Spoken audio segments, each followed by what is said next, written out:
Hello दोस्तों, नमस्कार। मैं पंकज टिकी sir, founder of talent academy 01 स्वागत करता हूं आप सभी को टैलेंट एकेडमी 01 परिवार में। जैसा कि आप सभी को पता है कि टेक्नीशियन ग्रेजुएट लेवल वाले, टेक्नीशियन पीसी वाले और टेक्नीशियन ग्रेड 3 वाले, इन सभी विद्यार्थियों का जो विद्यार्थी एग्जाम को क्वालिफाई किए थे उन सभी विद्यार्थियों को डॉक्यूमेंट्स वेरिफिकेशन और साथ में मेडिकल चल रहा था। इसमें बहुत सारे विद्यार्थियों का डॉक्यूमेंट्स वेरिफिकेशन और मेडिकल कंप्लीट हो चुका है। कुछ जोनों का पैनल भी आना शुरू हो गया है। अब इसमें जैसे अगर हम बात करते हैं कि सबसे पहले कि कौन सा पैनल किस जोन का पैनल आया है, तो गोरखपुर का सबसे पहले पैनल आया है। इसके बाद से दूसरा जो है भोपाल का पैनल आया है, और इसमें हम इस वीडियो में भोपाल के पैनल के बारे में विधिवत तरीके से जानकारी देंगे। सबसे पहले जो भी विद्यार्थी इस चैनल पर नए हैं, चैनल को सब्सक्राइब कर लें, लाइक कर दीजिएगा वीडियो को। और सब्सक्राइब करने के लिए इसलिए कहता हूं क्योंकि बहुत सारे विद्यार्थी ऐसे होते हैं जो एक अच्छी जगह पे नहीं जुड़ पाते हैं, ताकि उनको प्रतिदिन कुछ अच्छा जानकारी मिल सके। तो हमारे इस चैनल्स पे विद्यार्थी कमेंट करते हैं और उनका मैं खुद ही रिप्लाई देता हूं, एक एथेंटिक जवाब देता हूं। जिसमें से बहुत सारे विद्यार्थियों ने कमेंट किए थे कि सर भोपाल के बारे में बता दीजिए, रांची के बारे में बता दीजिए, चेन्नई के बारे में बता दीजिए और गोरखपुर के बारे में बता दीजिए। तो इसमें कुछ विद्यार्थी ने कमेंट किया था, तो वेटिंग लिस्ट आई थी गोरखपुर का, तो मैंने गोरखपुर के बारे में बता दिया था। अब जो वेटिंग लिस्ट आई है इसमें भोपाल के बारे में ही है। तो अब ये वीडियो भोपाल पे प्रॉपरली होने वाली है। अब आइए आप एक एक करके हम बता देते हैं कि कितने कैंडिडेट एब्सेंट हुए थे, कितने कैंडिडेट प्रेजेंट हुए थे और कितने कैंडिडेट को वेटिंग लिस्ट में दोबारा बुलाने के चांस है, क्या वेटिंग लिस्ट आएगी कि नहीं आएगी। इन सारे टॉपिक को आप सभी के साथ चर्चा करेंगे। क्या कट ऑफ डाउन होगी नहीं होगी, यह भी आप सभी को इस वीडियो में बता देंगे। तो आइए, सबसे पहले तो आप सभी को पता है कि waiting list DV secondary list Gorakhpur का आया है। तो जो भी कैंडिडेट गोरखपुर वाले हैं वो वीडियो हमारे देख सकते हैं। अब इसमें भोपाल के बारे में हम बता देना चाहते हैं, ये वीडियो सभी विद्यार्थी देखिएगा, क्योंकि उनको अगर इस जोन को अगर वीडियो देखते हैं तो थोड़ा बहुत उनको आइडियाज अपने जोन का मिलता रहेगा। तो जो भोपाल जोन है इसमें अभी तो ग्रेड 3 वालों की नहीं आ रही है waiting list, DV second list, panel list. तो ये जो आई है ये ग्रेड 1 वालों की आई है। भोपाल में ग्रेड 1 वालों की वेटिंग लिस्ट, यानी अभी तो पैनल लिस्ट आई है। ठीक है, पैनल लिस्ट आई है। और पैनल लिस्ट में होता क्या है कि जिस विद्यार्थी का डॉक्यूमेंट वेरिफिकेशन और मेडिकल अगर ये दोनों कंप्लीट हो जाता है अच्छे तरीके से, तो उसको एक लिस्ट में क्या कर दी जाती है, नाम दे दी जाती है। ठीक है, तो जो ये भोपाल जो है इसका बिल्कुल सब कुछ सब सही से हुआ है। इसमें 11 कैंडिडेट का पैनल लिस्ट में नाम आया है, और जिसमें कैंडिडेट का नाम है, रोल नंबर है और कैंडिडेट के पिता का नाम है। एक लिस्ट आती है, इसमें कैंडिडेट का एक तरफ नाम होता है, एक तरफ पिता का नाम होता है और एक तरफ रोल नंबर होता है। ठीक है, और यही लिस्ट के बाद आगे चल करके जब ये कैंडिडेट को गवर्नमेंट मान लेती है कि अच्छे हैं, और फिर इनको आगे चल करके ज्वाइनिंग लेटर देती है। ठीक है, अब सबसे पहले तो ये जान लेते हैं कि कितने कैंडिडेट भाग लेते हैं। तो जो भोपाल जो है इसमें टोटल कैंडिडेट की बात करते हैं तो ग्रेड 1 में 12 कैंडिडेट थे, जिसमें से ग्रेड 1 में 12 कैंडिडेट थे, जिसमें से 11 कैंडिडेट का पैनल लिस्ट में नाम आ गया है। पैनल लिस्ट में नाम आने का मतलब होता है कि अगर पैनल लिस्ट में आ जाता है नाम, तो समझिए कि अब वह बाहर कैंडिडेट नहीं होगा। ठीक है, तो 12 कैंडिडेट में 11 कैंडिडेट का पैनल लिस्ट में नाम आ गया है। तो क्या सर यहाँ पर वेटिंग लिस्ट नहीं मिलेगी हमें? मेरे दोस्त, जब यहाँ पर बहुत कम चांस है वेटिंग लिस्ट की, क्योंकि सीट ही खाली नहीं है, तो वेटिंग लिस्ट कैसे मिलेगी? एक सीट खाली है, 12 कैंडिडेट पे 11 कैंडिडेट का पैनल लिस्ट में नाम आया है, तो एक सीट खाली है। तो एक सीट जो है, एक सीट वाला जो कैंडिडेट है वह या तो उसको रीमेडिकल मिला होगा बैक डेट में, या तो उसके कोई वजह होगी, उसको पुनः दोबारा भी करा सकते हैं, उसको अपना जगह क्लियर कर सकता है। और नहीं तो अगर एक सीट अगर खाली होगी तो एक सीट के लिए वेटिंग लिस्ट आएगी, डीवी सेकेंड लिस्ट आएगी। ठीक है, लेकिन इसमें ज़्यादातर विद्यार्थियों का फ़ायदा नहीं होगा, क्योंकि सीटों की संख्या जो है वह ऑटोमेटिक ही कम है, अब 12 सीट ही है तो वहाँ पर कितने विद्यार्थियों को मौका मिलेगा? हमें नहीं लग रहा है कि अलग से किसी विद्यार्थी को शामिल किया जाएगा, ठीक है। लेकिन हाँ, जिस तरह से गोरखपुर में 59 कैंडिडेट को बुलाया था और 13 कैंडिडेट जो 13 सीट जो एब्सेंट थे उस पर अलग से 8 लोगों को डीबी सेकेंड लिस्ट निकाला था, तो वहाँ पर एक अच्छा वेटेज देखने को मिला था। यहाँ पर वेटेज यहाँ पर देखने को नहीं मिलेगा क्योंकि यहाँ पर जो है सीटों की संख्या ऑटोमेटिक ही कम है, ठीक है। तो ऑटोमेटिक कम है तो यहाँ पर कैंडिडेट को मौका नहीं मिलेगा।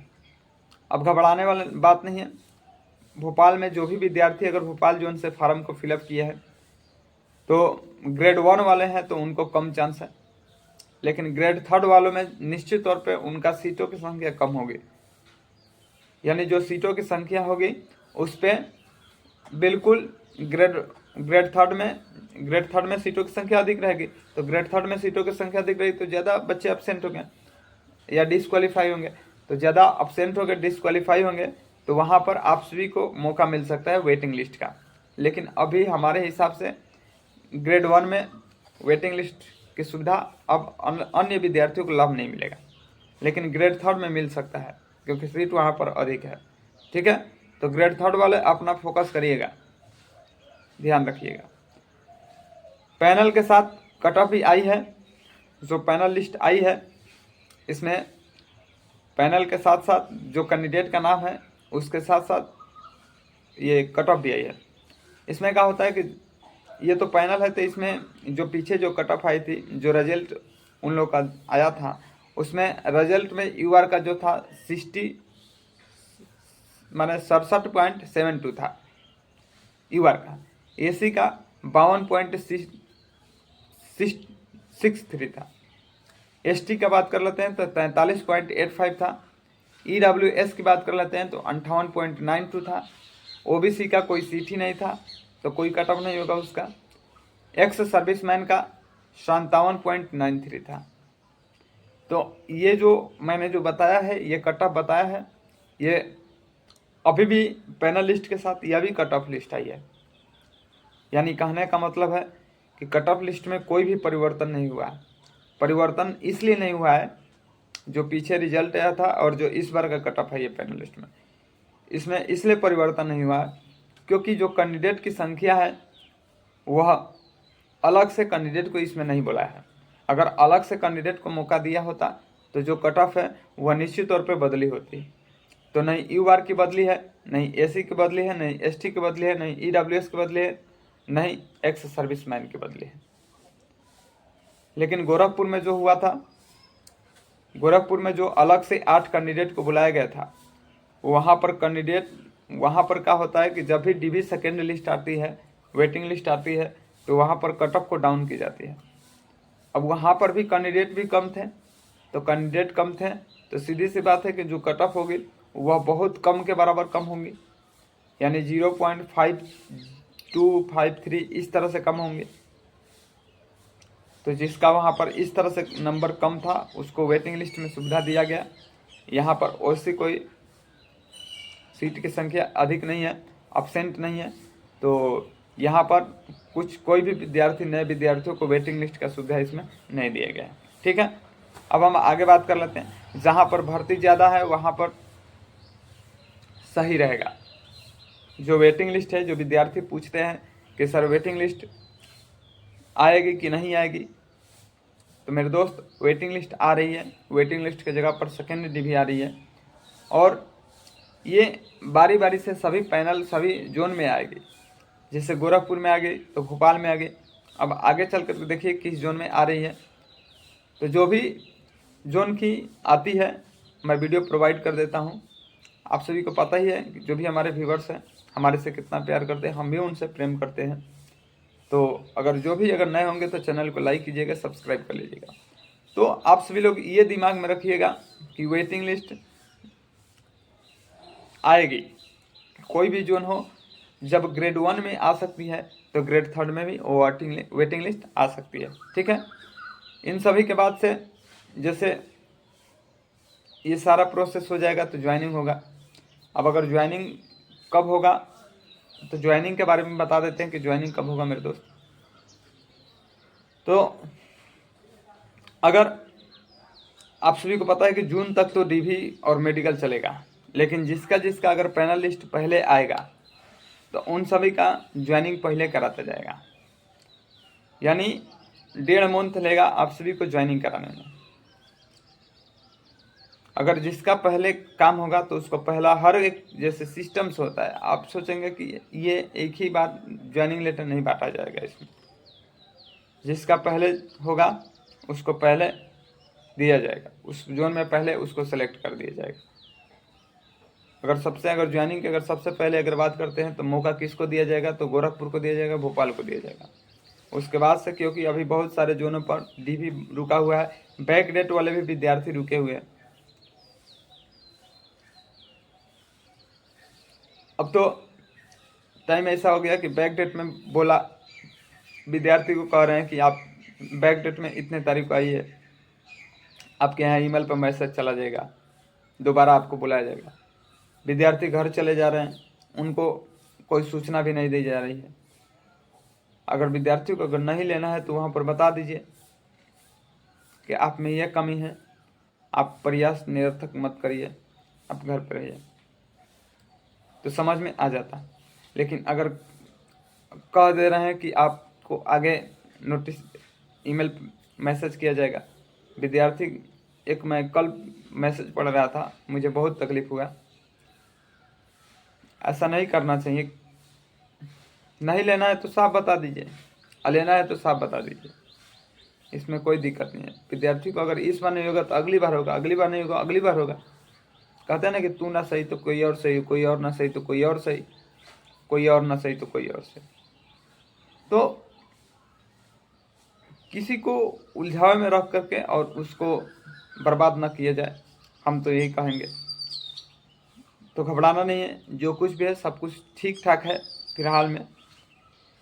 बहुत सारे विद्यार्थी कह रहे थे कि सर हमारा 10 रुपये का एफिडेविट हो जाएगा कि नहीं हो जाएगा। तो देखिए, कागज कागज होता है, स्टाम्प पेपर 10 रुपये वाला होता है और 50 रुपये वाला, 50 रुपये का भी मिलता है, 200 का मिलता है, 10 रुपये का भी मिलता है।